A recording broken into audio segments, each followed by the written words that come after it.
कोने के टेंट लागल बारे वो हमारे गांव में हमारे रहते हमके मालूमे नहीं कौन पूछे बढ़िया सेटअप उटअप कल कोनो दिक्कत परेशानी हो तो बताइए हमके। ए बाबू का चाचा हाई क्वेश्चन टेंट उंट लागल बाबू आ तिलक बाटे।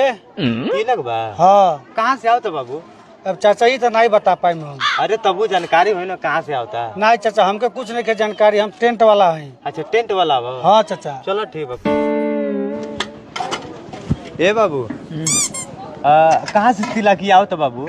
हमके मालूम नहीं क्या। तो मालूम नहीं बा? ना हमको मालूम नहीं कि हम बेटर वाला हैं। वेटर वाला हो? अरे तबो तो जानकारी तो चाहिए, खाली मुंह उठा के चल जाए बड़ा लोग। रुको जरा सबर करो। कितना टाइम लगा हो? भैया 5 मिनट में चालू हो जाए। 10 जल्दी बाबू। का हो ये तिलकिया कहाँ से आओ बाबू? देवरिया से। अच्छा देवरिया से आता? हाँ। ये बाबू के करे घर से आवता? अरे गोबरी।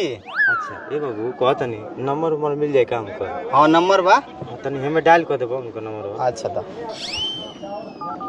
चलो ठीक बा। ठीक बा बाबू जल्दी करो। हाँ बाबू। हेलो ये मर्द कैसन घरे अपन लड़किन की शादी करता हो? लड़का साफ गड़ुआ। अरे बताइए मार साला बियाह काटे आई बा। हवा निकल गई।